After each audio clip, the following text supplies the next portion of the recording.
10 years ago, we were on a CSP program with NRCS, and that led me to search out different guys doing the same. Gabe Brown, one of my heroes. And that's kind of my focus, is to get to where he is on his place. Yeah, Rick Neiman from Hulett, Wyoming. We have a cow-calf operation and then bring in quite a few hundred feeders and breeding heifers every year and raise our forage for the winter for our own cattle, which we've been doing that for 5-6 years now. I have been on Rio Nutrition for 10 years basically, and it's the same focus. It's a microorganism, so it clicked, it made sense.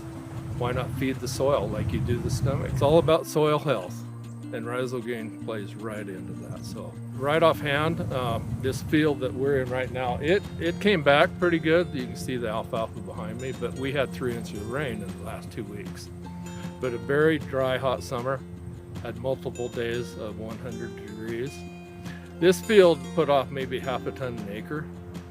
The field just across the creek, same elevation that we did treat, was closer to a ton per acre. We had 3 inches of rain, like I said, in the last 2 weeks, but within, say, 3 weeks after we cut, where we treated, it came back within about a week, and there was a solid line there, where above that was brown. We may not graze it, but it does add back to the soil. It creates a cover, which holds the moisture and the heat away from the soil. I have a field that we tested earlier too that had seen hardly any alfalfa for a couple years. The soil is basically about the same as this field, but this one is about a 7-year-old alfalfa. That one was 10 plus. It was intermediate wheatgrass. This year the grass didn't grow much because of the heat, but the alfalfa came back, and we got over a ton per acre out of that field. Just amazing. Reappeared somehow. Normally it would be probably 15% less on the upper ground. It at least equaled or done 15% more. We treated 100 acres this year. That was at least, 50 ton that added? Basically $28 for the product and $12 to apply it. So $40 an acre, that more than paid for itself.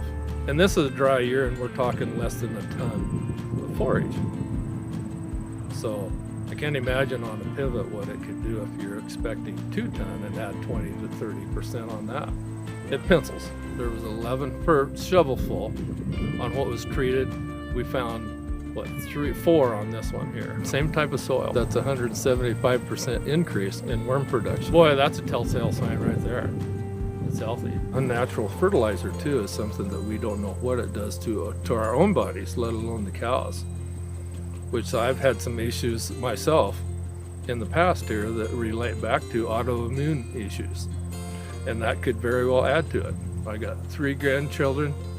If we deplete it all, not doing them a favor. So the better we can get the soil, the better off that generation will be. It can be done.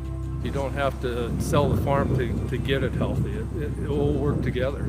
It'll be interesting to see what it does next year. So it wasn't like a one-shot deal, I don't think, because microorganisms like the cows, they go on. Test the water, see what you think, but do a side-by-side.